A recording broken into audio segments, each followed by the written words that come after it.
tetap percaya bahwa Tuhan baik. Amen? Amen? Apakah kalian percaya bahwa Tuhan baik? Kita sama-sama mau declare bahwa Tuhan baik maupun keadaan kita tidak baik, dunia tidak baik, tapi Tuhan tetap baik. Mari kita sama-sama berdoa. Bapa, kami mengucap syukur untuk hari ini. Kami mau declare bahwa Engkau baik dalam kehidupan kami.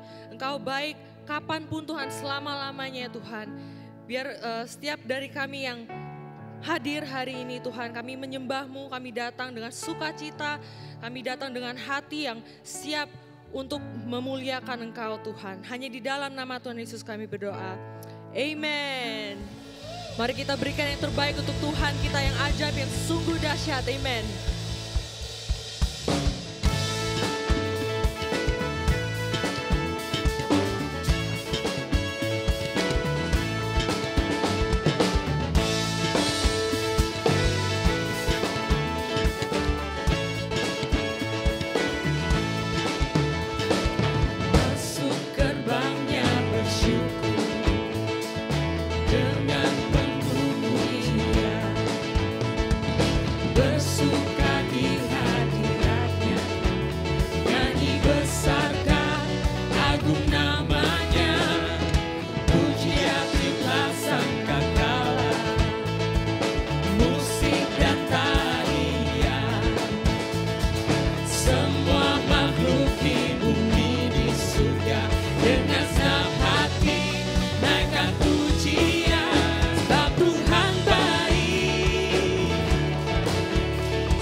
Anugerahnya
Lo percaya bahwa sukacita Allah adalah kekuatan kita, amen.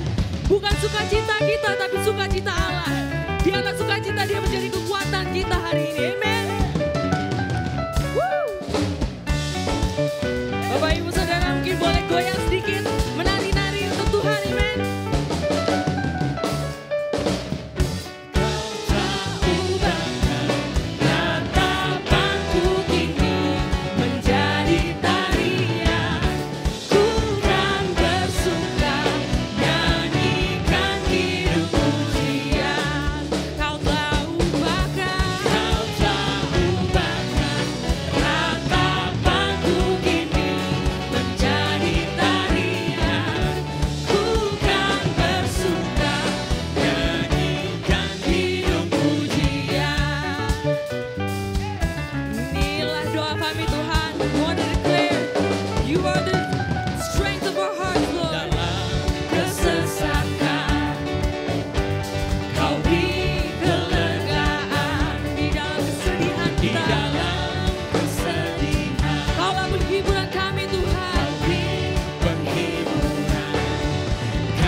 Benar Tuhan, kami bersyukur Engkaulah sumber sukacita kami. Engkaulah sumber pengharapan kami Tuhan. Kau sungguh amat baik bagi setiap kami Tuhan. Kau tidak pernah meninggalkan kami. Kau tidak pernah membiarkan kami Tuhan. Kami bersyukur kalau kami ada sampai saat ini. Semua karena kebaikan-Mu Tuhan. Kami bersyukur Kau terlalu baik bagi kami. Haleluya Lord, kami bersyukur Tuhan. Mari Bapak Ibu Saudara semuanya kita naikkan ucapan syukur. Mari naikkan pujian kepada Tuhan. Biar ada mazmur tentang kebaikan Tuhan. Bahwa Dia tidak pernah membiarkan kita. Dia tidak pernah membiarkan kita. Kami bersyukur Tuhan. Engkau baik Tuhan. Ya Allah baik. Ya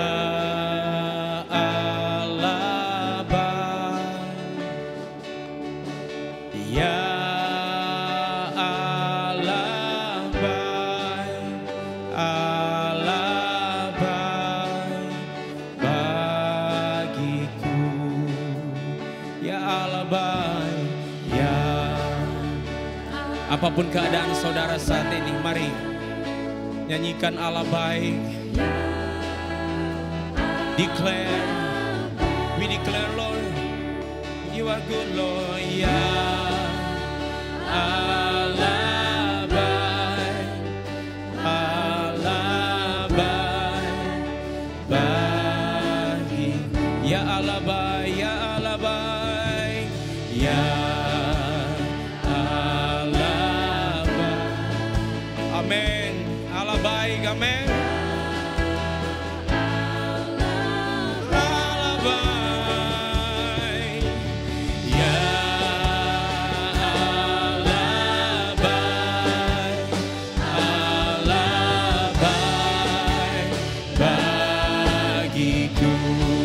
God, you're so good, God.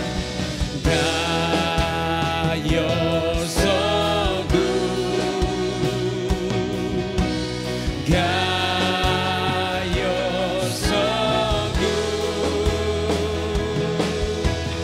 God, you're so good. You're so good to God, you're so good. God, you're so good. Yes, Lord. Yes, Lord. You're so good. God, you're so good. You're so good to me. God, you're so great. You're so great. God, you're so great. God, you're so great. God, you're so great. You're so great to me, Lord. Hallelujah, Lord. God, you're so great. God, you're so great. You're so great, Lord. God, you're so great. You're so great to me. Hallelujah, Lord. Mari sembah Dia. Mari tinggikan nama Tuhan di tempat ini. You are so great.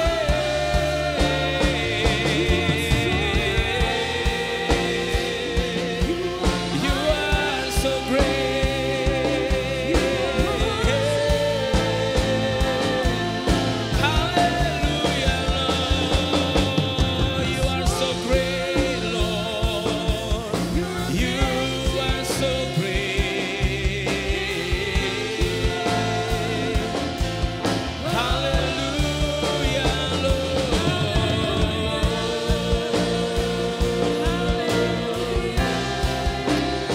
Yes, Lord. God, you're so great. God, you're so great. God, you're so good. You're so great. God, you're so benar Tuhan, Kau terlalu besar bagi setiap kami. Apapun persoalan kami, Kau besar. God, you're so great, God. God, you're so great, God. Oh, God, you're so great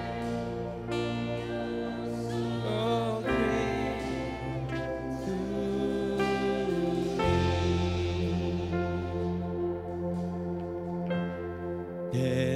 sings my soul, my Savior God, to thee. How great thou art,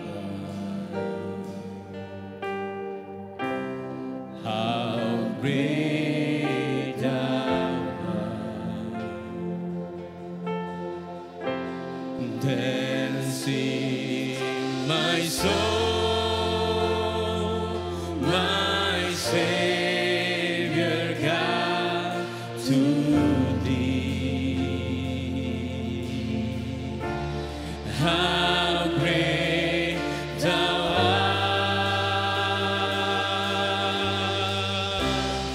how great thou art. Then sing my soul, then sing my soul, my Savior God, to thee. How great thou art, how great thou art, thou art. Dancing my soul, dancing my soul, my Savior God, to thee. How great thou art, hallelujah, how great thou art. Maka jiwaku pun memujimu, sungguh besar, sungguh besar Tuhan, Kau Allah kami. Oh, maka jiwaku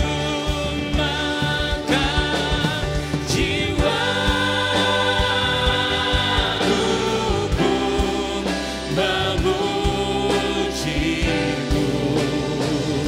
sungguh besar, sungguh besar.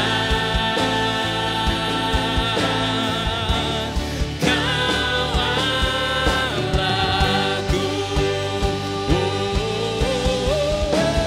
maka jiwaku pun memujimu,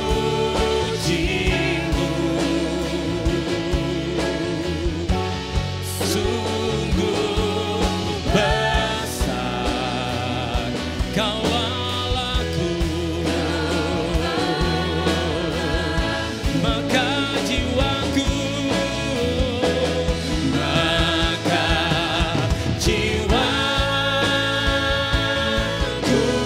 pun memujimu,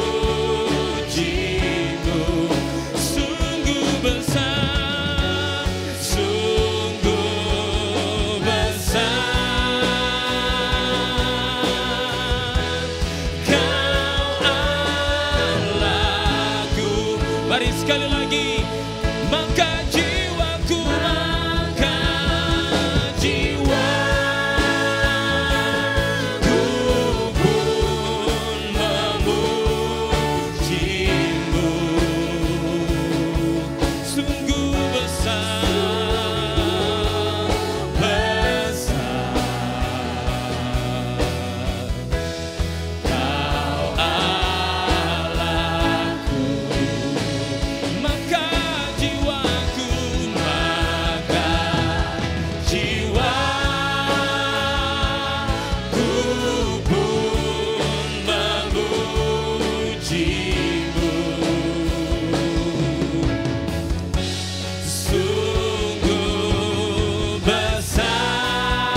Kudus, juga saudara yang mengikuti ibadah secara live streaming.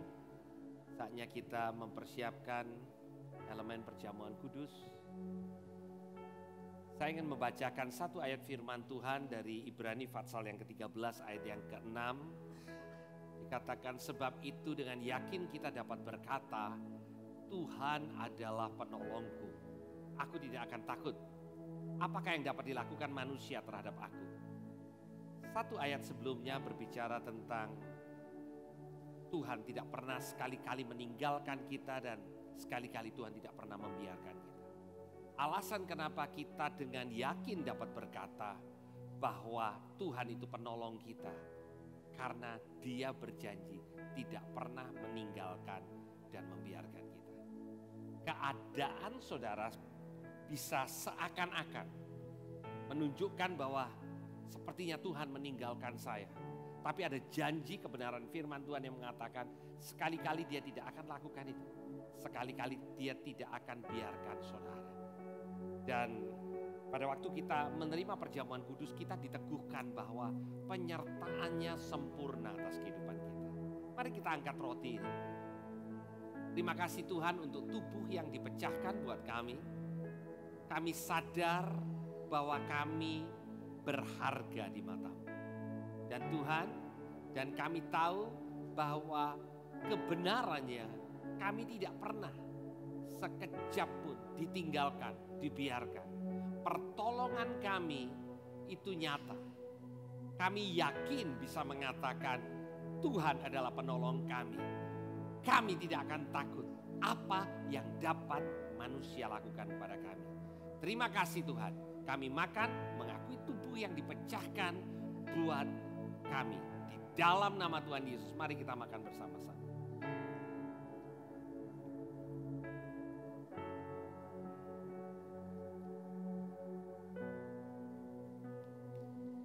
Terima kasih Tuhan untuk darah yang menebus kami sempurna. Terima kasih Tuhan, kami diterima, kami dikasihi, kami dipelihara, kami diproteksi sebagai anak-anak Allah. Kami minum di dalam nama Tuhan Yesus Kristus. Mari kita minum bersama-sama.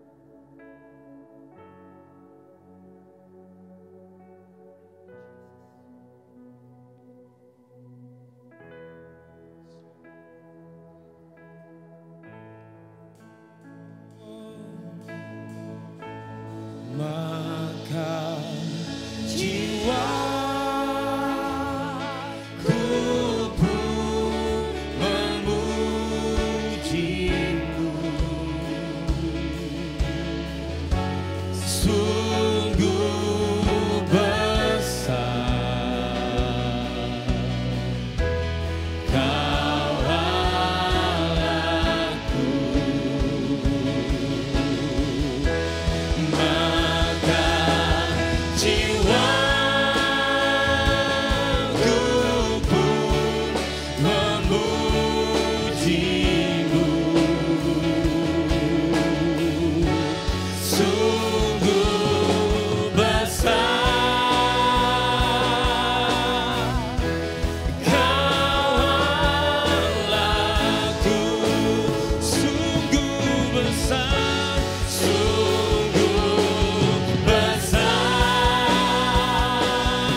dan Allah yang rindu untuk dekat dengan kami.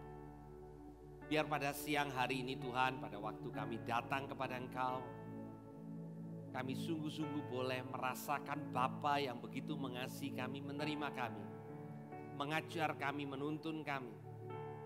Tuhan, biar sungguh-sungguh Tuhan, di dalam ibadah ini kami mengalami pertemuan dengan Bapa di surga. Kami mengalami pertemuan dengan Tuhan sendiri. Dan kami tahu setiap pertemuan itu akan mengubah kehidupan kami. Terima kasih Tuhan, di dalam nama Tuhan Yesus. Yang percaya katakan sama-sama, amin. Berikan kemuliaan untuk Tuhan Yesus, amin. Silakan duduk kembali saudara. Come on, keep your hands going like this, hey!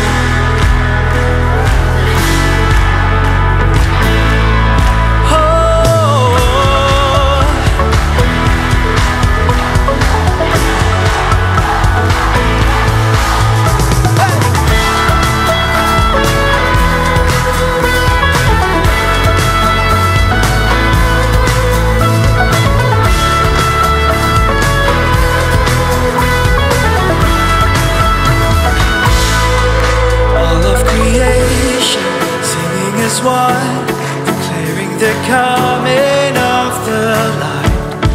Emmanuel,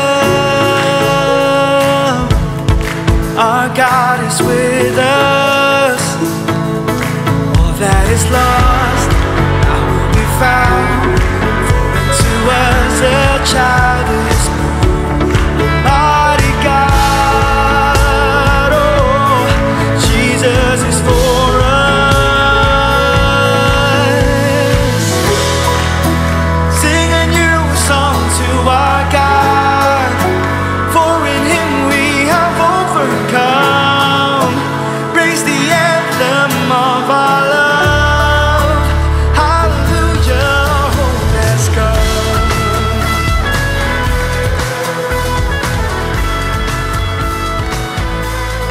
He is the promise, He is the word, coming of life into our world, everlasting one. Our God is faithful. Our God is faithful.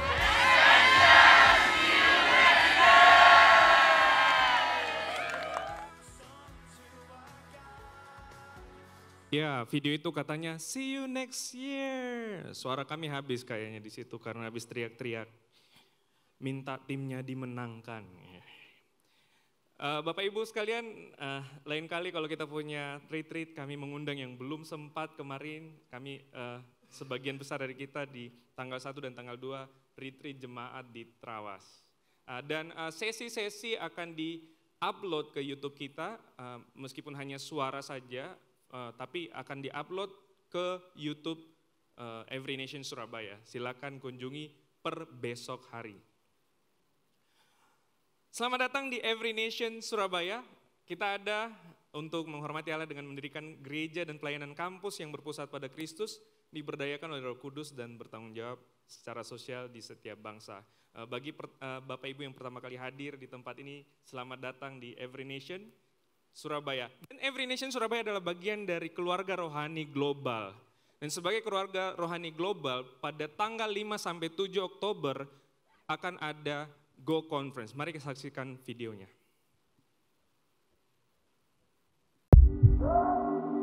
We have a mandate to go to the nation. Every nation, I'm here to tell you that God is calling us to the ends of the earth. This is who we are.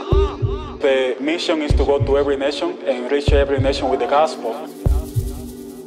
Go to every tribe.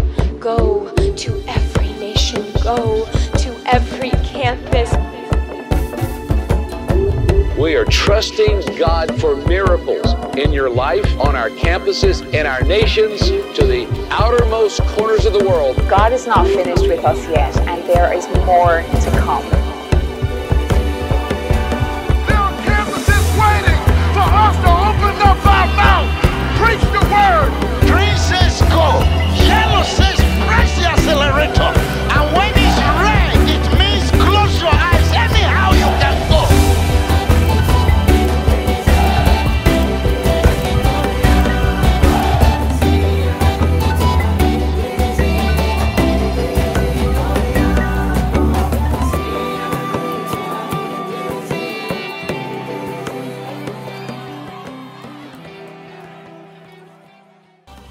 Go Conference 2023 di Cape Town, Afrika Selatan akan berlangsung tanggal 5 sampai 7 Oktober. Bapak Ibu, kalau pengen tahu, kalau kita merasakan, kalau kita punya keluarga rohani yang meskipun tidak kenal, sekali kita ketemu langsung berasa, oh iya, iki dulurku. Itu ada di sana. Cuman mereka nggak akan ngomong gitu ke kita. Cuman kita yang tahu. Di Cape Town, South Africa 5 sampai 7 Oktober 2023. Untuk informasi lebih lanjut dan mengenai pendaftaran atau Bapak Ibu mau memberkati orang yang dari negara lain yang resource-nya kurang, boleh mengunjungi ke everynation.org/go2023.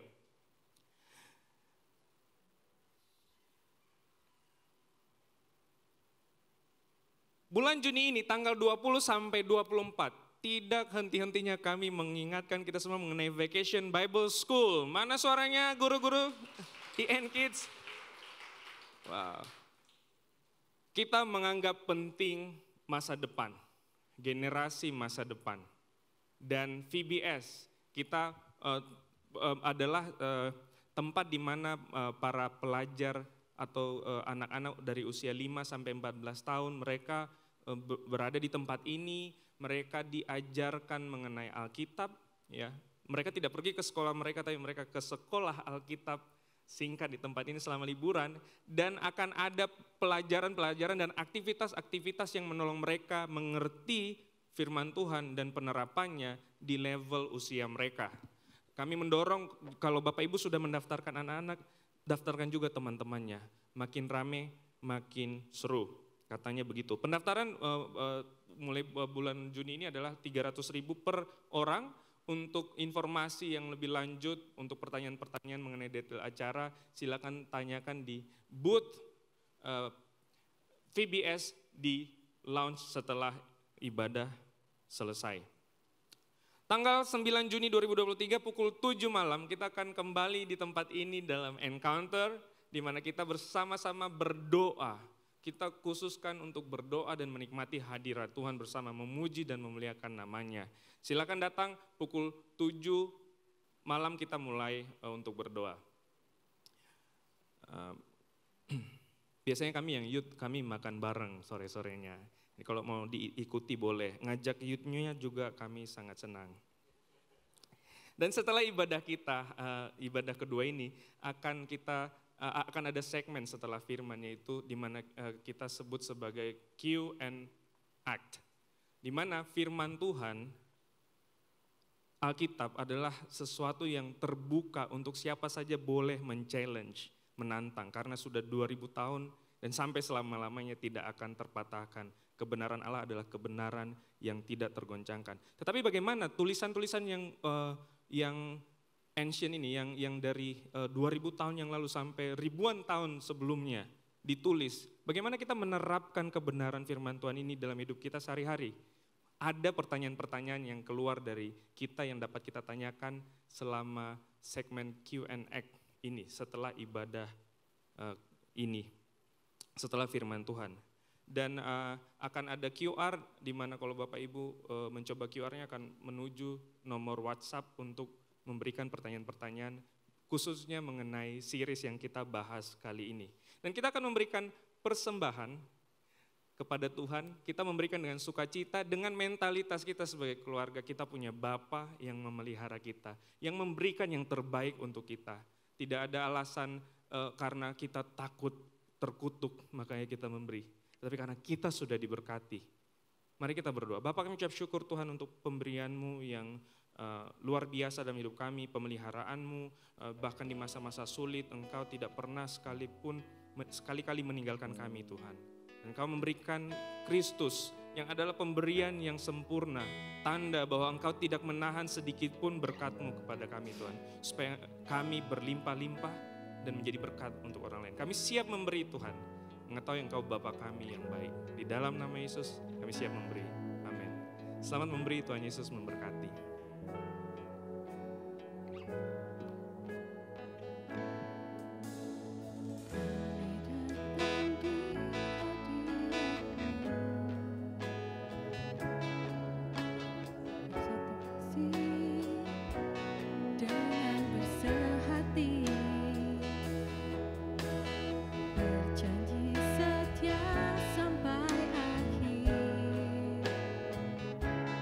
Mengasihi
selamanya mengasihi Engkau. Tiada yang dapat melebihi kasih-Mu ya Tuhan. Bagi kami Kaulah segalanya. Bagi kami Kaulah segalanya. Bagi kami Kaulah segalanya.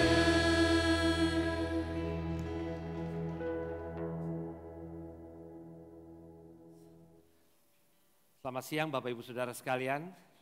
Siang hari ini agak berbeda dari biasanya, di mana setelah firman akan ada waktu di mana Bapak Ibu yang mau bertanya tentang firman yang sedang dibahas boleh bertanya. Jadi tadi ada QR-nya itu nomor WhatsApp yang Bapak Ibu bisa nanti, kalau tadi nggak sempat untuk mencatat, akan muncul setelah firman Tuhan dibagikan.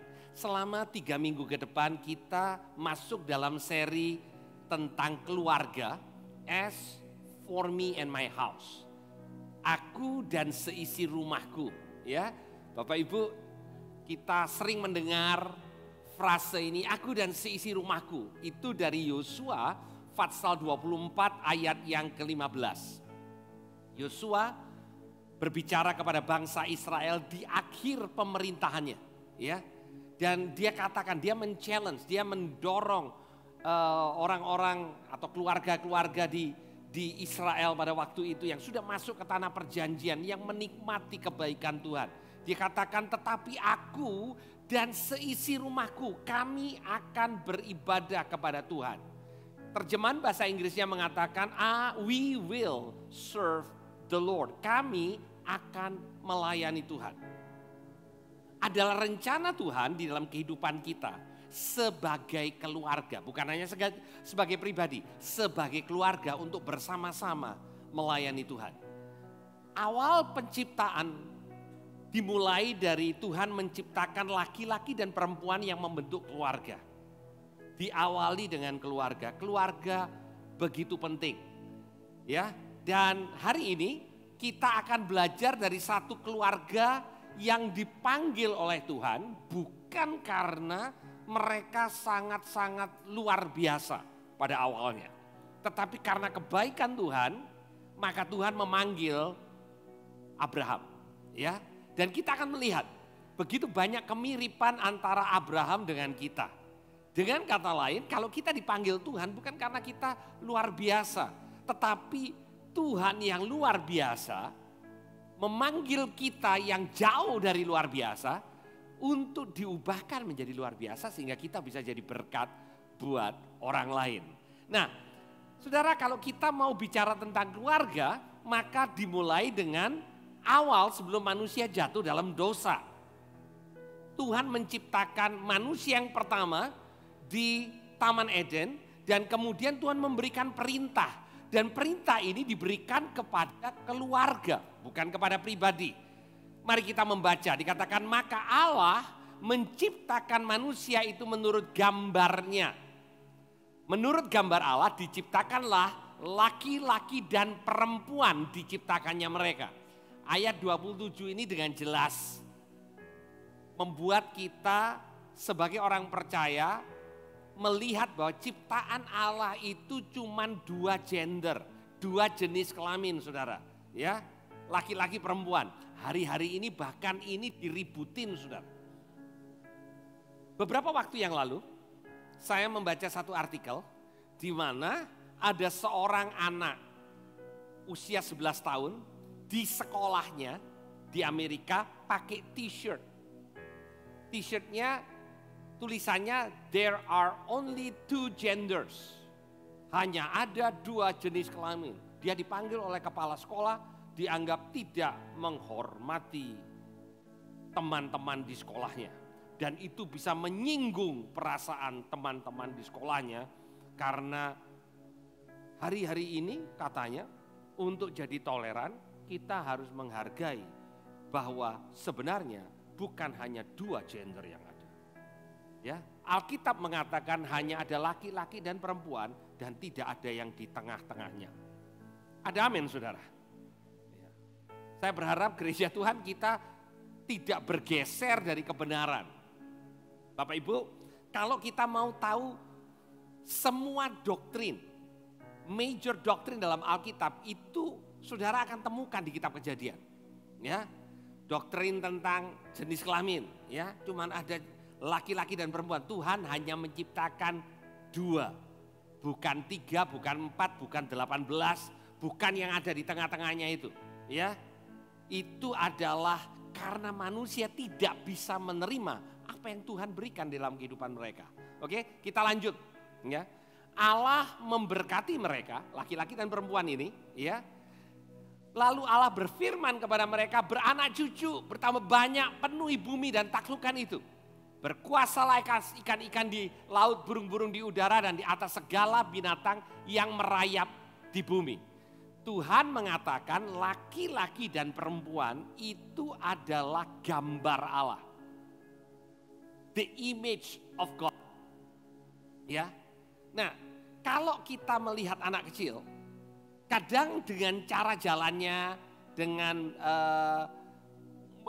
wajahnya kita tahu, oh ini anaknya si A. Cara jalannya aja saya tak tahu. Cara larinya saya tahu. Ini persis kayak papanya gitu ya. Nah, tahukah Bapak Ibu, pada waktu Tuhan menciptakan manusia, itu yang ada di dalam hatinya Tuhan. Supaya kalau orang melihat kita, dia melihat pencipta kita. Gambaran Allah itu diberikan kepada manusia. Tentu bukan gambaran jasmani karena Allah itu roh. Tetapi sifatnya, karakternya, cara dia bertindak, cara dia berempati, cara dia bergaul satu dengan yang lain. Itu menunjukkan kepada Allah. Karena Allah adalah Allah yang punya hubungan satu dengan yang lain. Ya, Allah Bapa, Anak, dan Roh Kudus. Demikian juga dikatakan laki-laki dan perempuan. Jadi pencipta pernikahan itu bukan manusia.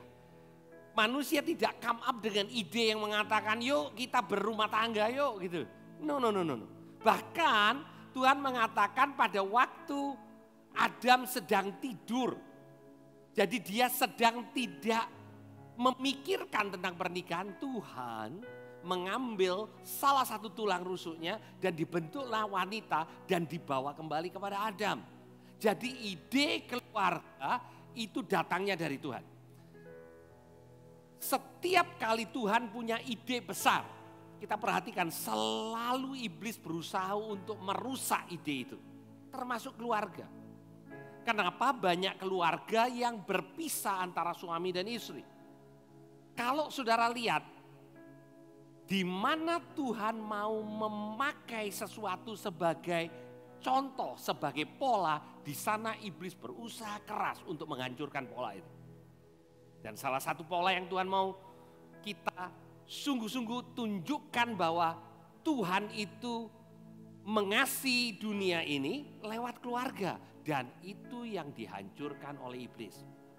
Itu sebabnya mulai dari Taman Eden, pada waktu manusia jatuh dalam dosa, laki-laki mulai saling menyalahkan dengan wanita.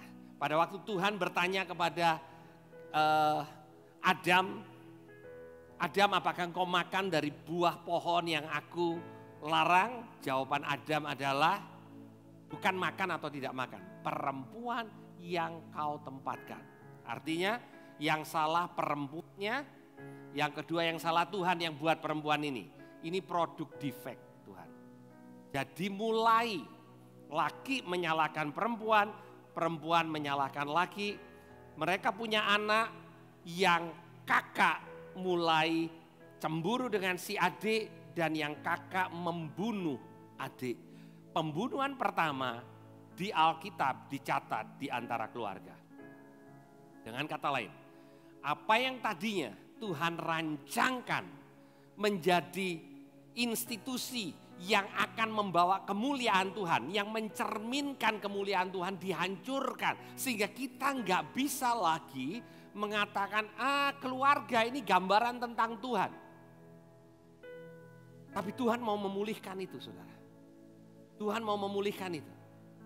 Bagi saudara yang punya pengalaman, bahkan pengalaman pribadi, pengalaman orang tua, di mana pernikahan didn't work, enggak jalan, pernikahan hancur, pernikahan berpisah. Tuhan tidak pernah berubah rencananya hanya karena manusia jatuh dalam dosa. Kitab Kejadian dimulai dengan pernikahan. Ya. Karena Adam dan Hawa menikah di Taman Eden. Itu sebabnya sampai hari ini orang suka menikah di taman. Garden wedding, ya. Karena itu dari Taman Eden, saudara. Dan buku yang terakhir, Kitab Wahyu, diakhiri dengan apa, Bapak Ibu? Pernikahan. Pernikahan anak domba Allah. Itu di Kitab Wahyu. Jadi pernikahan, keluarga, itu ide Tuhan.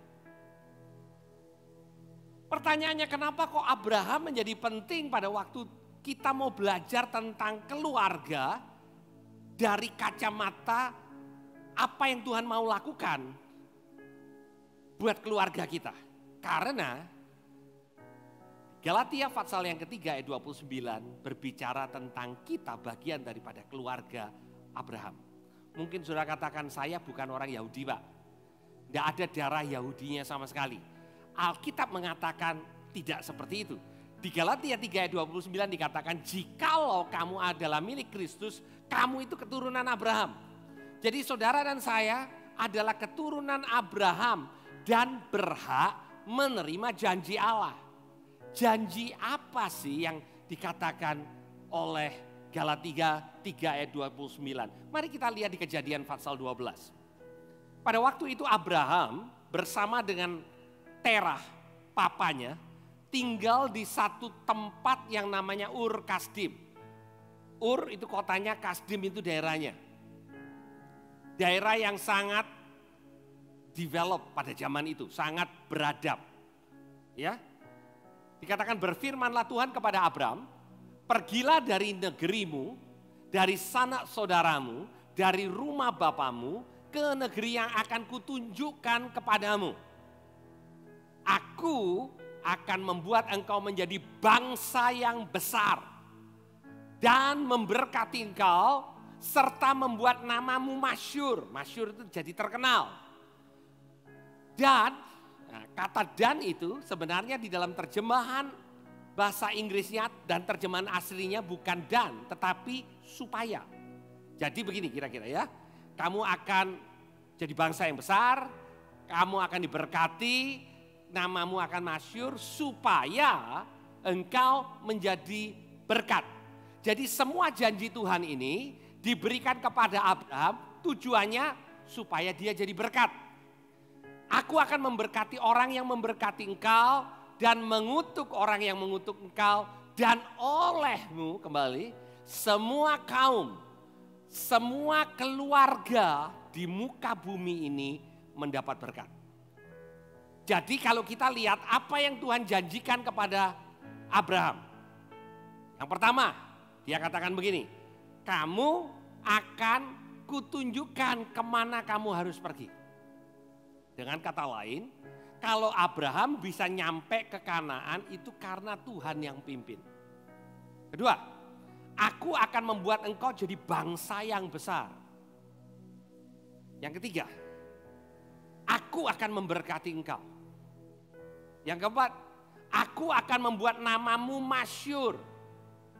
Yang kelima, aku akan memberkati orang-orang yang memberkati engkau dan mengutuk orang-orang yang mengutuk engkau.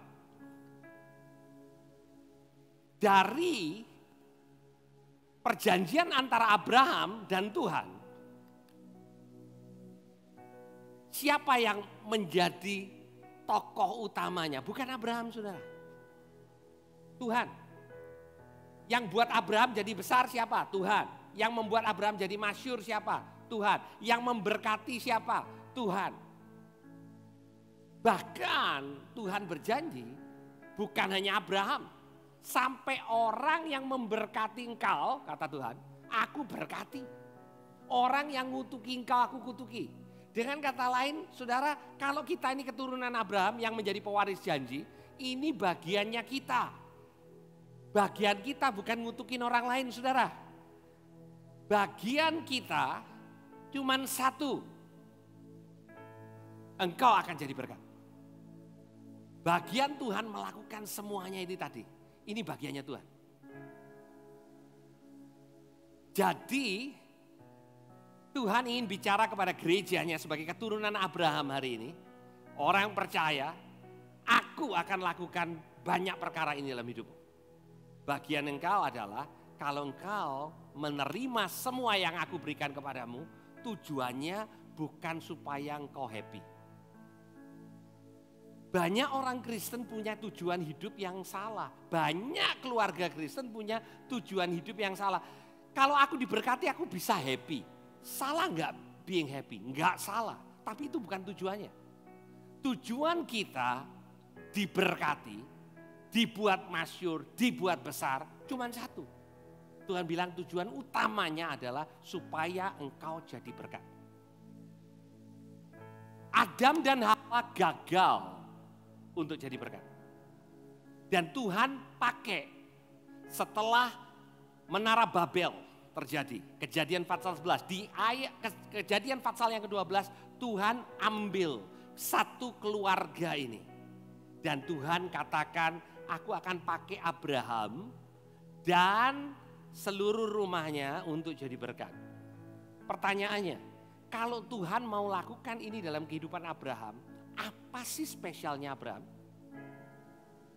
Bapak Ibu, sejarah mengatakan ayah dari Abraham adalah seorang pembuat berhala yang terkenal, namanya Terah. Dia pergi ke Haran di mana bisnisnya berkembang, bisnisnya adalah buat patung dewa bulan. Oke, karena pada waktu itu orang-orang menyembah bulan. Jadi Abraham itu bukan orang yang dipilih oleh Tuhan karena prestasi rohani. Gambaran siapa Bapak Ibu? Gambaran kita. Tuhan itu tidak pilih saudara dan saya karena kita ini hebat secara rohani. Bukan karena kita setia datang ke gereja terus dipilih. No. Tuhan Yesus mengatakan bukan kamu yang pilih aku yang pilih kamu. Jelas itu ya saudara ya. Dan sama seperti Tuhan memilih Abraham, kalau bukan prestasinya tapi diberikan sesuatu yang luar biasa, berarti pemilihan Tuhan atas Abraham adalah karena kasih karunia dan bukan karena prestasi Abraham. Sama dengan kita. Kalau untuk Abraham yang tidak punya kualifikasi apa-apa, Tuhan bisa nyatakan seperti itu. Dan kita keturunan Abraham yang juga mewarisi janji, berarti kita dapatkan perkara baik dari Tuhan berdasarkan kebaikan Tuhan dan bukan kebaikan kita. Di ayat yang keempat, nah ini bagiannya Abraham. Lalu pergilah Abraham seperti yang difirmankan Tuhan kepadanya. Bagian Abraham adalah mentaati apa yang Tuhan katakan. Sekalipun tidak sepenuhnya mengerti, dia mau taat. Dan Lot pun ikut bersama-sama dengan dia. Lot ini keponaannya saudara. Anaknya kakaknya Abraham yang namanya Haran. Lot dibawa. Kenapa? Yang pertama karena Haran sudah meninggal terlebih dahulu. Lot ini sudah tidak punya orang tua. Dan yang kedua Abraham tidak punya anak, klop. Jadi Abraham ini membawa Lot. Dan Lot ini seperti anak angkatnya Abraham. Pada waktu itu Abraham berumur 75 tahun ketika ia berangkat dari Haran. Jadi dia berangkat, di sini dikatakan Abraham bawa Sarai istrinya dan Lot anak saudaranya. Dan segala harta benda yang didapat mereka dan orang-orang yang diperoleh mereka di Haran. Mereka berangkat ke tanah Kanaan lalu sampai di situ. Ketika itu Tuhan menampakkan diri kepada Abraham dan berfirman, aku akan memberikan negeri ini kepada keturunanmu. Tuhan berbicara bukan lagi hanya kepada Abraham, tapi kepada keturunannya. Saudara, banyak di antara orang Kristen sering mendengar tentang kutuk generasi. Berapa di antara saudara yang pernah mendengar istilah ini? Kutuk generasi. Karena papa mama enggak benar, opa oma lakukan okultisme, nenek moyang lakukan hal yang sama, maka kehidupan kita terkutuk. Siapa yang pernah mendengar kutuk generasi? Angkat tangan. Gereja Tuhan harusnya lebih sering bicara tentang berkat generasi daripada kutuk generasi. Karena kutuk kita ditanggung oleh Tuhan Yesus di atas kayu salib, ada amin. Dan karena apa yang Yesus lakukan, karena kita milik Kristus, maka kita dapat berkatnya Abraham. Bapak Ibu, jadi bagian dari paket yang kita terima di dalam Kristus adalah apa yang Tuhan janjikan kepada Abraham. Karena kita keturunannya. Dan dikatakan aku akan memberikan negeri ini, perjanjian ini kepada keturunanmu. Maka didirikanlah di situ mezbah bagi Tuhan yang telah menampakkan diri kepadanya. Saudara, saya ingin bicara sedikit tentang Lot. Lot itu dikenal sebagai kemenakan yang ikut kemana Abraham pergi. Dan kata-kata Lot bersama-sama dengan Abraham itu berkali-kali keluar di Alkitab. Tetapi Lot tidak pernah dinyatakan beriman kepada Tuhan yang dipercaya oleh Abraham. Dia ikut dengan Abraham. Dan pada waktu Abraham jadi kaya, dia juga ikut jadi kaya. Oke? Bahkan pada saking satu saat kambing dombanya begitu banyak, mereka tidak bisa akur, maka Lot pilih duluan tempat yang lebih luas buat dia. Tetapi Lot tidak pernah mengenal Allahnya Abraham. Lot ikut dengan Abraham. Saya ingin bicara sebentar kepada para orang tua. Hanya karena anak-anak saudara bertumbuh di gereja. Ada orang tua yang mengatakan, Pak, begitu lahir Pak, anak saya itu nangisnya di gereja. Mantap ya. Tidak ada jaminan karena anak-anak itu mulai dari kecil di gereja. Dia mengenal Allah yang saudara kenal. Samuel punya anak-anak yang tidak mengasihi Tuhan. Bangsa Israel mengatakan kepada Samuel, kami tidak ingin anak-anakmu memerintah atas kami karena anak-anakmu tidak seperti engkau. Dengan kata lain, anak orang Israel mengatakan, Samuel sorry, anakmu tidak mempercayai Tuhan seperti engkau. Nah, saya ingin menunjukkan Bapak Ibu apa yang terjadi antara Abraham dengan Ishak, keturunannya. Apa yang gagal dengan Lot. Lot ikut Abraham karena Abraham diberkati Tuhan.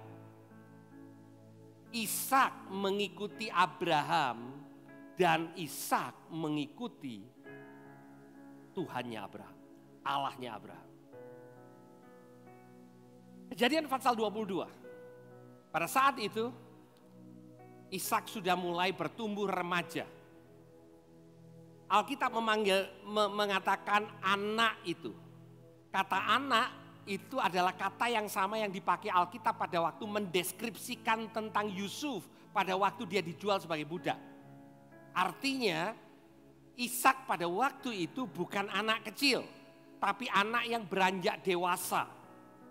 Dan Tuhan bicara kepada Abraham di ayat yang kedua Kejadian pasal 22, firman-Nya, ambillah anakmu yang tunggal itu, yang engkau kasih, yakni Ishak, pergilah ke tanah Moria.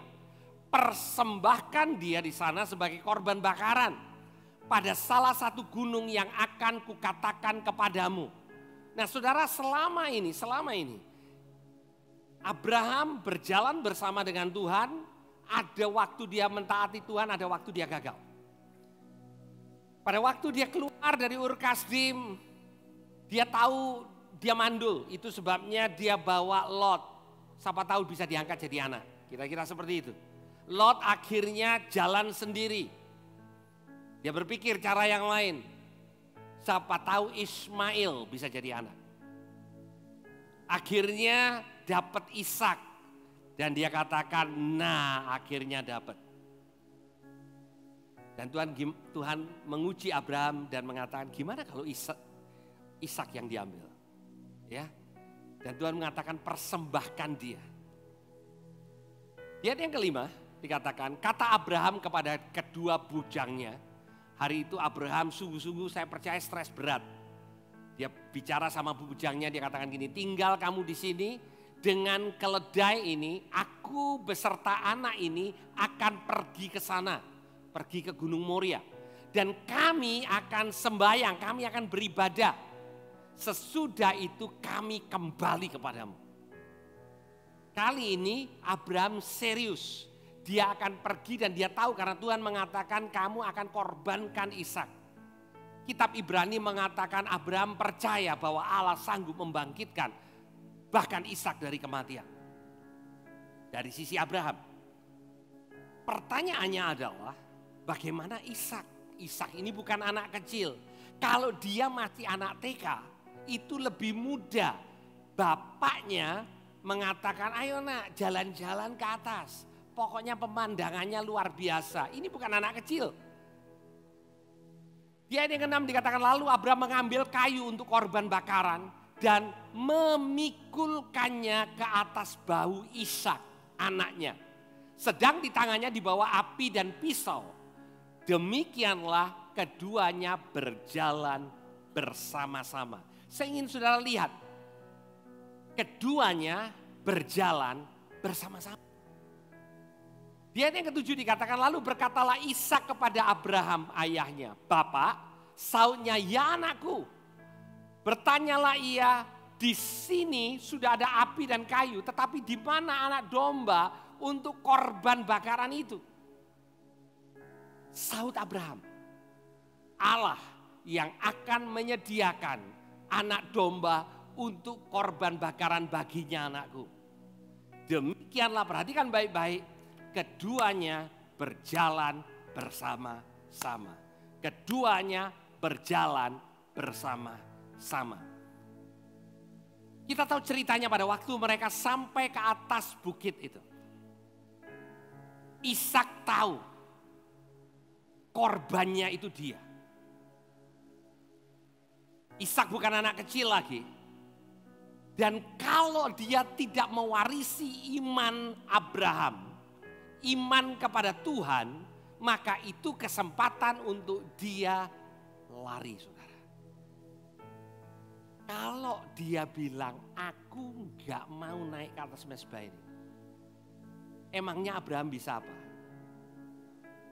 Kalau Ishak mengatakan, kalau kamu mau Pak naik sendiri. Aku gak ikut-ikut. This is your thing, not my thing. Tetapi di atas Gunung Moria, seringkali kita melihat pengorbanan Abraham. Ini adalah pengorbanan Ishak dan Abraham.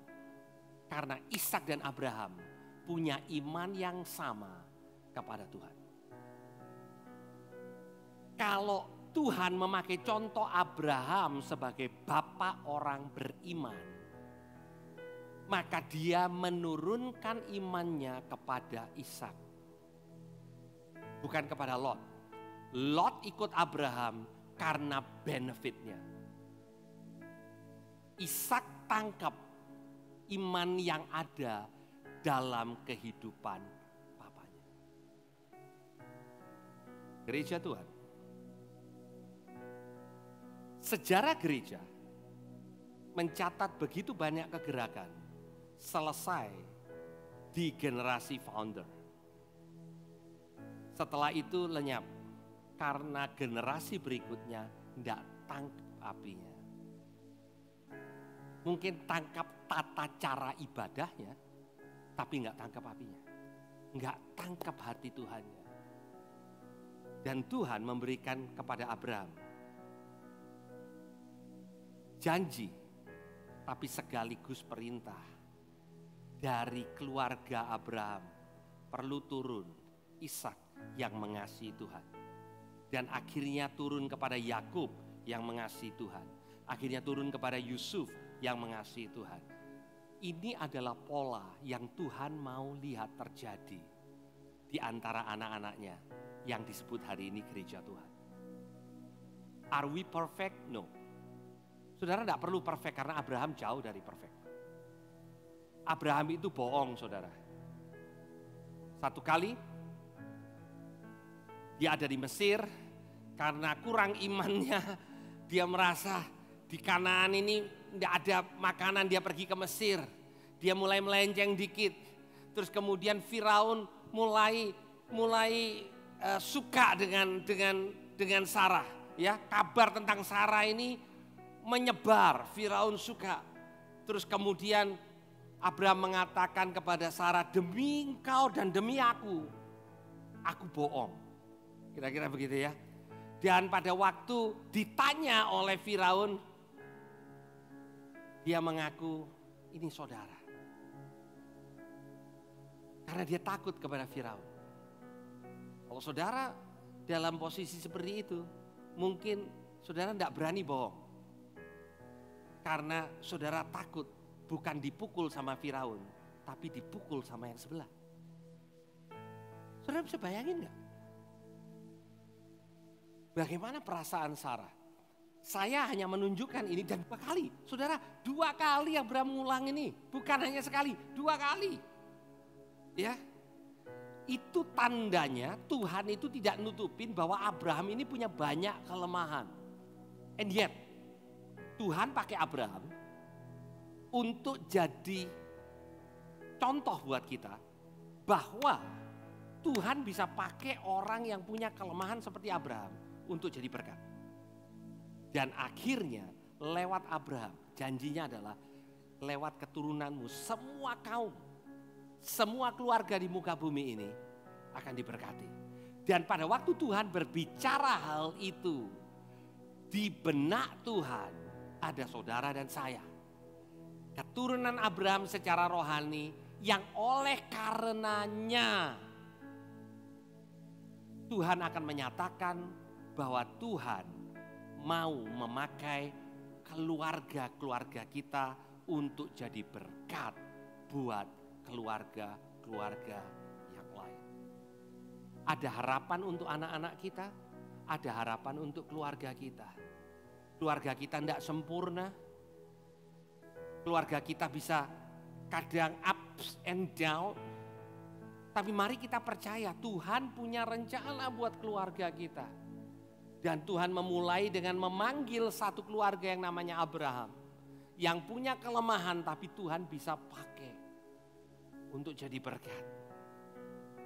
Dan sebelum saya menutup, saya hanya ingin mengingatkan kembali, hanya karena kita sebagai orang tua melayani Tuhan, bukan berarti otomatis anak-anak kita juga menangkap hati yang sama. Tapi mari kita berdoa hari ini. Biar visi kita bukan hanya aku melayani Tuhan, tapi aku dan seisi rumahku, anak-anakku akan melayani Tuhan. Nanti kita percaya bahkan cucu-cucu kita, cicit-cicit kita akan melayani Tuhan. Karena itu adalah rencana Tuhan buat setiap anak-anaknya. Itu sebabnya pada waktu Musa memperkenalkan Tuhan kepada bangsa yang tertindas, bangsa Israel. Musa mengatakan, aku datang, aku bertemu dengan Allah Abraham, Allah Ishak, Allah Yakub, Allah generasi. Allah yang memberkati Abraham, memberkati Ishak, memberkati Yakub. Allah yang memberkati Abraham, memberkati engkau, memberkati anakmu, memberkati anak cucumu. Generasi kita diberkati. Generational blessing dimulai dengan kita taat bukan karena kita hebat, tapi mempercayai apa yang Tuhan katakan dan mengatakan, Tuhan, di dalam ketidaksempurnaanku aku mau, aku dan seisi rumahku, aku melayani Tuhan. Mari kita berdoa. Tuhan, kami mengucap syukur untuk apa yang Engkau bicara kepada kami pada siang hari ini. Baik kami yang ada dalam ruangan ini, baik kami yang ikut mengikuti ibadah ini di rumah kami masing-masing. Tuhan, begitu besar janji-Mu buat Abraham. Begitu besar janji-Mu buat setiap keluarga. Kami diberkati, kami dibuat masyhur, kami dibuat menjadi besar. Dan oleh karena kami, keluarga-keluarga, setiap kaum di muka bumi ini diberkati. Kami mau Tuhan, kehidupan kami jadi berkat buat banyak orang. Keluarga-keluarga di sekeliling kami diberkati lewat kehidupan kami. Terima kasih Tuhan, di dalam nama Tuhan Yesus yang percaya katakan amin. Tuhan Yesus memberkati. Amin. Thank you Pastor Benny. Saya mencatat ada beberapa hal penting yang kita dapat pelajari kali ini. Yang pertama adalah tentang Allah adalah Allah generasi, generational God. Dan Allah dikenal sebagai Allah Abraham, Allah Ishak, Allah Yakub. Dia bukan hanya saja Allah Abraham tetapi Allah Ishak dan Allah Yakub. Kemudian iman kita tidak otomatis kita turunkan kepada anak-anak.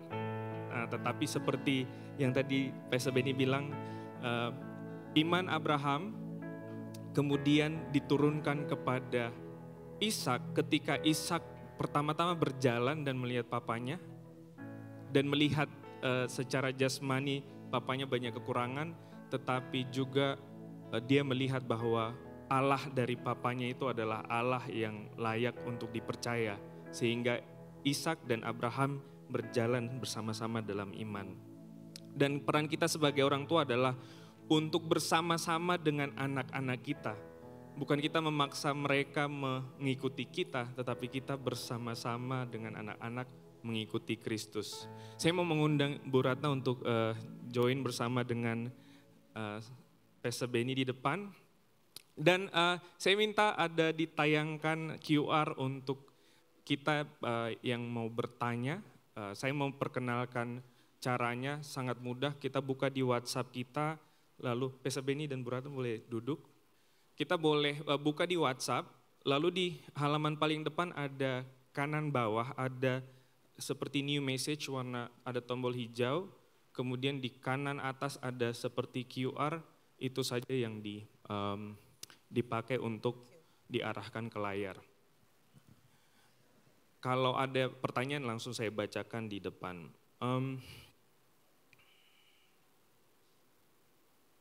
Ini ada pertanyaan Pastor Benny, langsung ada yang nanya nih. Bagaimana bila orang tua memiliki kepercayaan yang berbeda dengan kita anak-anaknya? Orang tua memberi kebebasan untuk anak-anak memilih kepercayaan. Ini saya kurang tahu maksudnya gimana. Tapi saya coba buat pertanyaannya. Orang tua dan anak berbeda kepercayaan dan orang tua bilang, oh tidak apa-apa. Apa yang kamu percaya, percaya saja. Bagaimana untuk kita bersama-sama berjalan kalau beda keyakinan?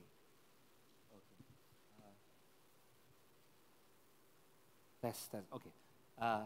Yang saya tangkap dari pertanyaan ini adalah apakah kita sebagai orang tua itu memberikan kebebasan kepada anak-anak kita untuk memilih keyakinannya. Kira-kira seperti itu. Jawaban saya adalah firman Tuhan tidak pernah mendorong kita sebagai orang tua untuk memberikan pilihan bebas. Tapi mengajarkan kepada anak-anak kita kebenaran. Apakah anak-anak kita semuanya akan merespon sesuai dengan apa yang kita inginkan? Jawabannya tidak. Tetapi fungsi kita sebagai orang tua yang pertama adalah mengajarkan mereka. Bahkan buat bangsa Israel di Ulangan pasal 6 dengan jelas Tuhan mengatakan pada waktu anak-anakmu sedang duduk, pada waktu berdiri, pada waktu berjalan, pada waktu berbaring, selalu ingatkan tentang kebenaran firman Tuhan. Apa yang menjadi bagian kehidupan kita itu yang perlu kita turunkan, iman kita ini. Contoh iman yang perlu kita turunkan. Ya, kita tidak bisa memaksa, benar. Karena akan ada usia di mana anak itu akan mengambil keputusan apa yang dia akan ikuti. Ya, tadi ceritanya Ishak itu dia sudah di usia di mana kalau dia tidak mau ikut bapaknya, Abraham tidak bisa paksa sudah. Tetapi Abraham dan Ishak berjalan bersama-sama. Abraham menularkan, kalau boleh saya katakan, keyakinannya, imannya kepada Ishak. Dan Ishak melihat iman Abraham dan akhirnya dia sendiri beriman kepada Allahnya papanya. Kira-kira seperti itu, saya harap itu menjawab. Jadi sepertinya orang tua kita memberi kemerdekaan kepada kita. Tetapi itu sebagai privilege kita akhirnya menemukan Tuhan dan merdeka memilih kepercayaan. Tetapi untuk anak-anak kita menunjukkan kepada mereka kebenaran. Seperti itu ya Pastor Benny? Iya, sebenarnya setiap kita punya tanggung jawab. Bagian daripada tanggung jawab orang tua adalah mengajar anak-anak kita dalam takut akan Tuhan. Itu tanggung jawab kita. Mengubah hati anak-anak itu urusannya Tuhan. Kita nggak bisa mengubah hati anak kita. Tapi bagian kita adalah mengajar mereka untuk percaya kepada Tuhan. Mungkin ada tambahan? Ya, saya hanya nambahin sedikit ya. Kalau seandainya kita sebagai orang tua percaya bahwa Tuhan yang kita sembah itu adalah Tuhan yang benar. Tuhan yang satu-satunya, maksudnya itu vital buat kita.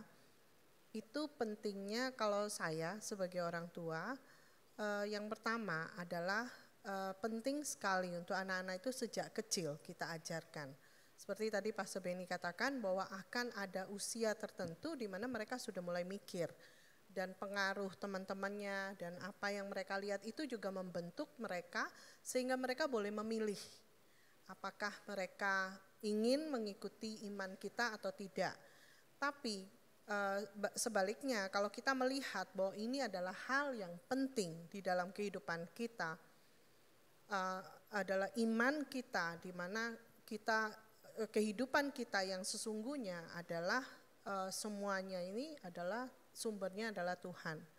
Maka kita juga mau mereka akan berada di tempat yang benar.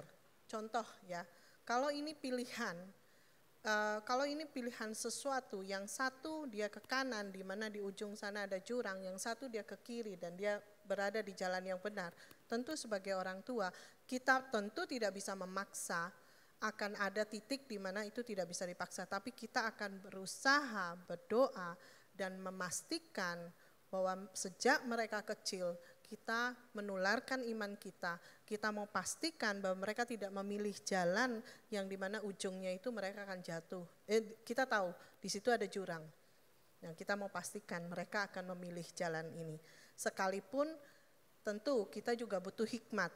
Nah, maka penting sekali kehidupan, kalau saya lihat dari kecil anak-anak itu melihat tadi yang seperti firman Tuhan katakan bahwa mereka bukan hanya melihat kita sebagai orang Kristen, tapi mereka melihat kehidupan kita, bagaimana kita mempercayai Tuhan, bagaimana kita hidup bersama-sama dan bergantung sama Tuhan.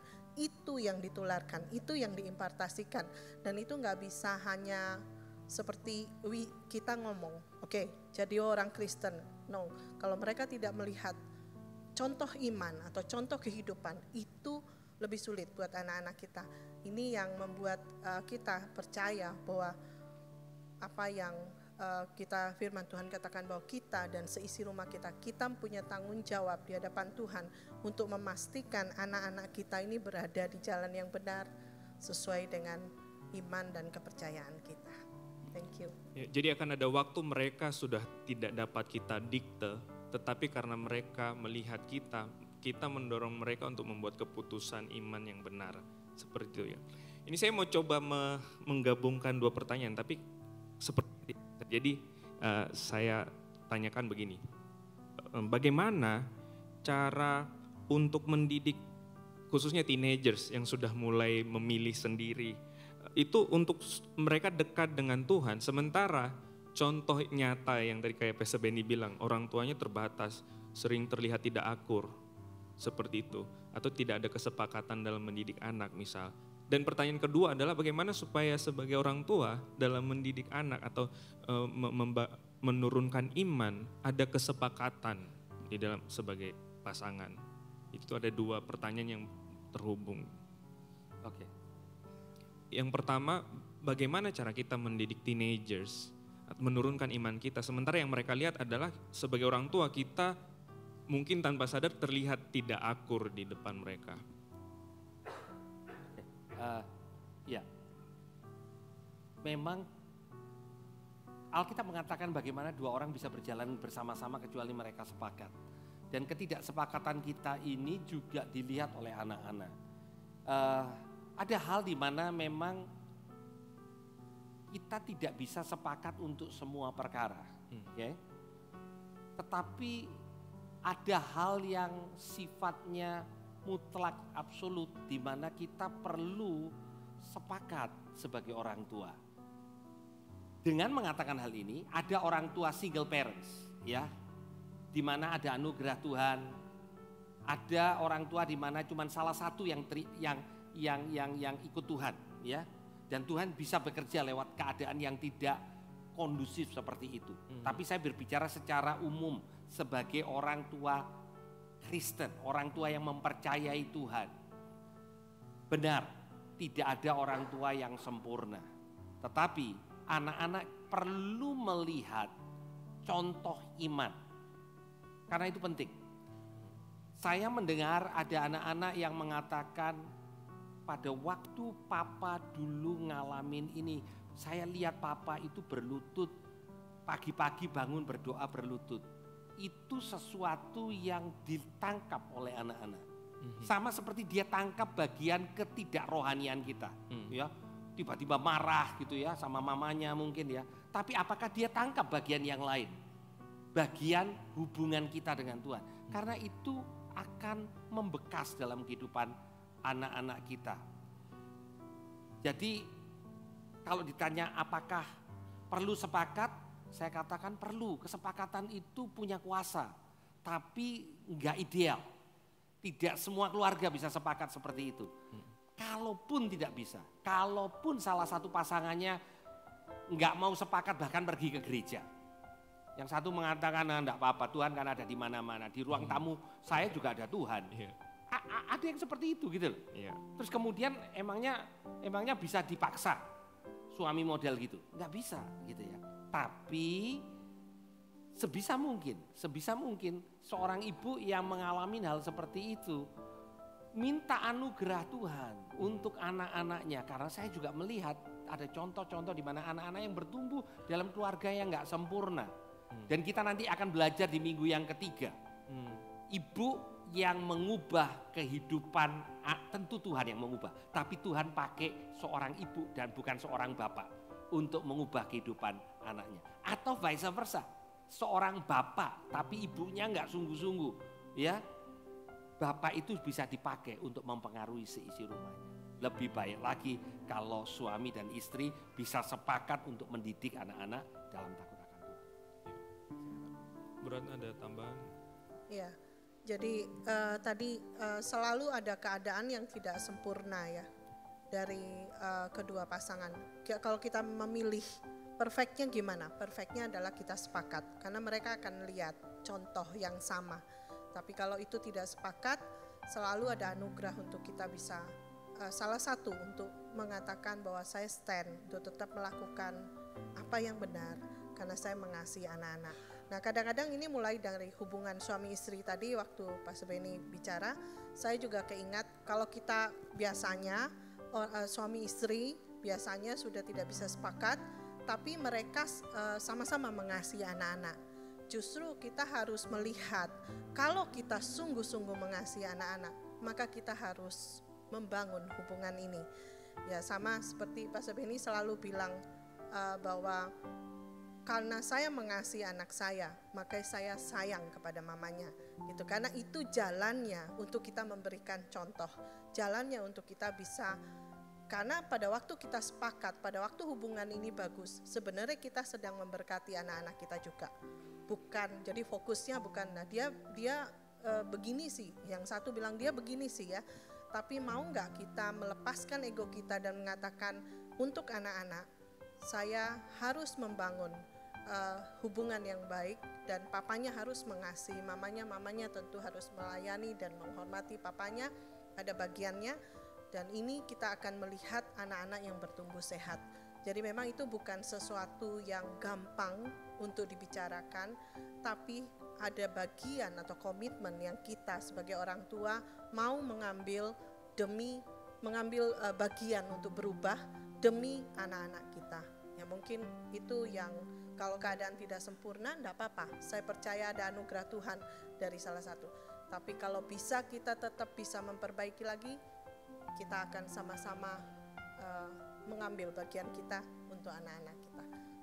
Iya, dari yang tadi Bu Ratna bilang itu ada mengenai kita berubah. Tapi ini ada pertanyaan dari jemaat yang katakan, kita sebagai orang tua ini punya kadang tanpa sadar, saya ngasih kamu makan, pokoknya di rumah saya begini. Jadi kita di rumah kita punya ego yang selalu mau benar. Bagaimana kita mendidik anak kita sementara kita kadang dilihat jadi musuh tanda kutip di rumah sebagai orang tua, kayak papa maunya menang sendiri seperti itu. Bagaimana sikap orang tua dalam mendidik anak secara rendah hati? Kita ini tidak lahir dengan kerendahan hati. Semua kita ini pada dasarnya sombong, ya. Tapi anugerah itu diberikan kepada yang rendah hati. Anugerah bukan diberikan kepada yang pintar. Dan saya yakin sebagai orang tua di tempat ini kita semua sadar. Kalau kita mau melihat anak-anak kita Tuhan jamah, hidup kita Tuhan jamah. Kuncinya satu, kerendahan hati. Karena kita perlu anugerah Tuhan, ya. Dan kerendahan hati artinya kita tahu kita tidak sempurna, kita tahu bahwa kita juga bisa salah. Hubungan kita dengan anak juga hubungan di mana tentu anak ada usia-usia tertentu di mana kalau dia masih 4 tahun, ya ada orang 4 tahun masih tanya sama anaknya gini, hari ini kita ke gereja enggak ya, gitu ya. Itu kita enggak mengajar dia dengan benar, gitu ya. Kita putuskan hari ini papa mama akan bawa kamu ke gereja. Ada apa di mall? No, ke gereja, oke? Anak enggak perlu dikasih reasoning usia segitu. Ada waktu di mana kita menanamkan kebenaran dan juga menghidupi kebenaran. Itu yang paling penting, Bapak Ibu. Ya, kalau kita mau ngajarin anak untuk jujur, kita harus jujur. Kalau anak itu mau murah hati, kalau kita modit, ya itu anak-anak sulit untuk belajar murah hati. Sekalipun dibilang, kamu harus jadi anak yang murah hati ya. Ya, itu dimulai dari kita, ya. Karena Abraham kasih contoh iman. Itu sebabnya Ishak tangkap contoh imannya. Dan saya ingin beritahukan lagi, Abraham bohong 2 kali kepada raja tentang Sarah. Ishak juga bohong tentang istrinya. Untung 1 kali. Ada proses kurang Ada dari proses. 2, 1. Yusuf tidak bohong gitu ya, itu cucunya. Hopefully itu yang terjadi dengan anugerah Tuhan. Tapi poin saya adalah kita kasih contoh dengan anak-anak. Kita nggak bisa bilang gini, dengan anugerah Tuhan dalam nama Tuhan Yesus aku tengking semua hal yang salah yang aku lakukan di hadapan anakku. Cuci bersih dalam nama Tuhan Yesus. Nggak bisa. Kalau bisa seperti itu alangkah mudahnya mendidik anak-anak kita. Jadi ya kerendahan hati dimulai dari kita. Kalau kita salah, say sorry sama anak-anak kita. Kalau kita sudah tidak pernah say sorry terakhir ini, 1 tahun terakhir ini, either kita sombong atau kita sempurna. Coba dinilai baik-baik. Ya, apakah kita sempurna ataukah mungkin kita sombong? Ya, karena mungkin ini waktunya udah. Iya. Saya nambahin dikit ya. Yang tadi bagaimana kalau orang tuanya itu otoriter, anaknya mengatakan aku seperti mereka enggak bisa ngomong, selalu salah gitu kan. Nah, tadi Pastor Benny udah mengatakan bahwa kita mendidik anak tuh kadang-kadang nggak bisa hanya melalui apa yang kita katakan, tapi kehidupan kita. Nah, balik lagi bahwa yang tersulit itu kadang kita melihat, saya banyak masuk dalam dunia anak-anak, saya melihat masalah anak kadang-kadang akarnya itu sebenarnya masalahnya di orang tua. Jadi kita juga sebagai orang tua harus fair. Dalam arti fair bukan saya bela anak ya, tapi kita juga harus mengerti. Kita juga, kalau saya lihat gini, anak yang, kalau kita mau melihat anak kita berubah, itu start dari kita dulu. Kita mau nggak berubah? Kita mau nggak belajar untuk tidak mempertahankan ego kita? Kita mau nggak untuk selalu tidak melihat bahwa selalu kita yang benar? Nah, itu yang sulit. Sebagai parenting itu, sebagai orang tua itu kesulit kadang-kadang di situ. Nah, tadi Pastor Benny mengatakan apa yang kita lakukan, meskipun kita mengatakan jangan bohong, tapi kalau kehidupan kita melakukan apa yang kita tidak melakukan apa yang kita katakan tadi, itu juga pelajaran buat anak kita. Justru kalau kita bilang kata-kata kita itu berarti, tapi perbuatan kita itu lebih keras bicaranya daripada apa yang kita katakan. Kita ngajarin yang benar semua, prinsip 1, 2, 3, tapi kalau perbuatan kita tidak menghidupi kebenaran itu, tidak menghidupi apa yang firman Tuhan katakan, itu yang membuat anak-anak kita sulit untuk juga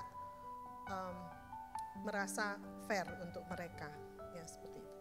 Iya, sebelumnya saya mohon maaf kalau saya tidak dapat membacakan semua yang masuk ke WhatsApp untuk ditanyakan, tapi itu pentingnya kita tidak hanya di hari Minggu ya Pastor Benny. Kita ada live group untuk share ini, tapi juga kita akan ada Q&A ini minggu depan, dan untuk pertanyaan-pertanyaan yang Bapak Ibu ingin berikan boleh disampaikan selagi ada segmen ini. Dan ada kalau saya boleh simpulkan sebagai orang tua, ini yang kami tekankan ke youth. Kalau youth lebih dengar Kak Evan dari dengar orang tuanya, ada yang gak beres di sekitar sini. Jadi harusnya keluarga itu penting, mereka perlu taat kepada orang tua. Jangan sampai orang tua bilang, Kak Evan ngomong dong ke anak saya. Nah, berarti ada yang perlu ini. Orang tua punya otoritas di rumah, tetapi otoritas tertinggi di keluarga adalah firman Tuhan dan kebenarannya. Dan waktu kita dengan dengan tantangan hidup dan anak-anak melihat bagaimana kita mengikuti Kristus, justru itu yang kita tularkan ke generasi berikutnya. Terima kasih Pastor Benny dan Bu Ratna. Boleh Pastor Benny, kita semua bangkit berdiri dan menerima berkat Tuhan. Mari kita berdoa. Kita tahu bahwa tidak ada di dalam ruangan ini yang sudah expert, tahu semuanya, benar semuanya.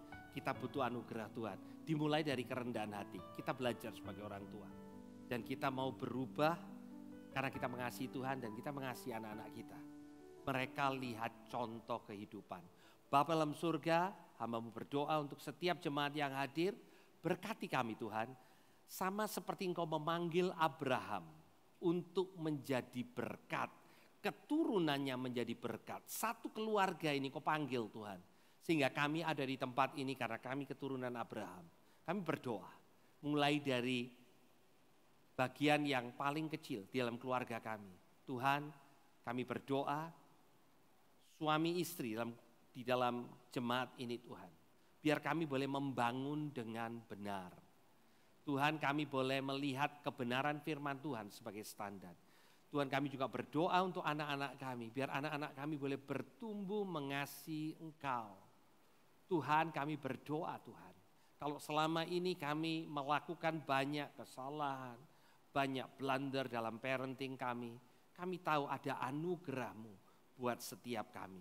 Dan kami mempercayai bahwa berkat dari Abraham turun kepada Ishak, turun kepada Yakub. Berkat yang sama tinggal dan turun kepada kami dan anak-anak kami. Terima kasih Tuhan untuk siang hari ini. Di dalam nama Tuhan Yesus. Yang percaya katakan, amin. Selamat siang, Tuhan Yesus memberkati. Tuhan Yesus memberkati yang mengikuti live streaming ini.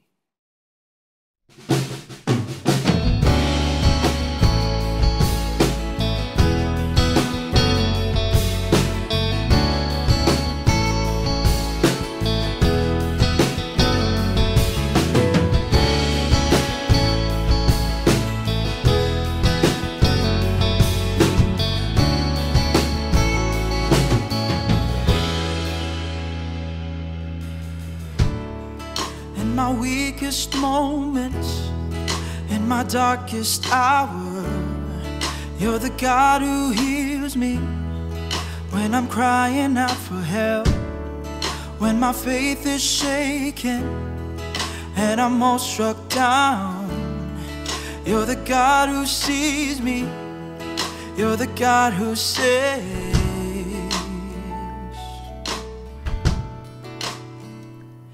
I will bless the Lord. I will bless the Lord at all times. I will bless the Lord.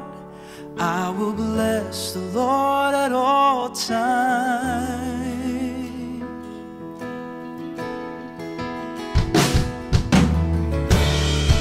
In your lavish kindness, I've been washed in grace. You're the God who loves me. Can't keep it to myself. I wanna shout your story. I'm gonna sing your praise. You're the God who's mighty. You set my heart ablaze. I will bless the Lord. I will bless the Lord at all times.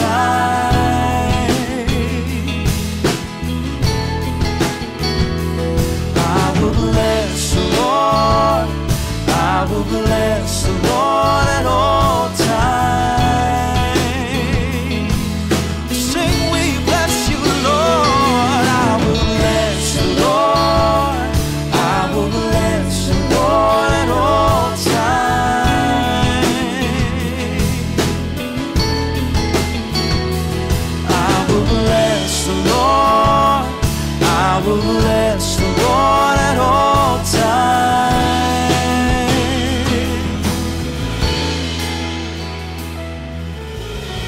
And I can face the day, for you are strong to save. And I will bless the Lord at all times. And when you give and take, I'll stand on what you say. And I will bless the Lord at all times. Oh, and I can face a day, for you are strong to save. And I will bless the Lord at all times. And when you give and take, I'll stand on what you say. And I will bless the Lord at all times. I will bless the Lord. I will bless the Lord at all times.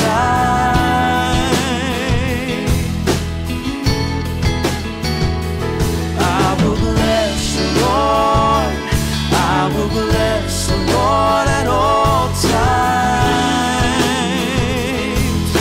Oh, we sing, we bless you. I will bless the Lord. I will bless the Lord at all times.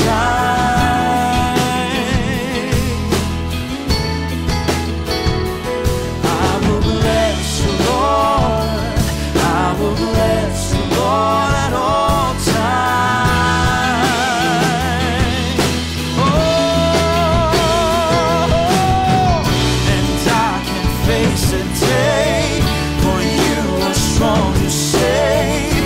And I will bless the Lord at all times. And when you give and take, I'll stand on what you say. I will bless the Lord at all times. Oh, when I can face the day, for you are strong to save. And I will bless the Lord at all times. And when you give and take, I'll stand on what you say. I will bless the Lord at all times. I will bless the Lord. I will bless the Lord at all times. I will bless the Lord. I will bless the Lord at all times.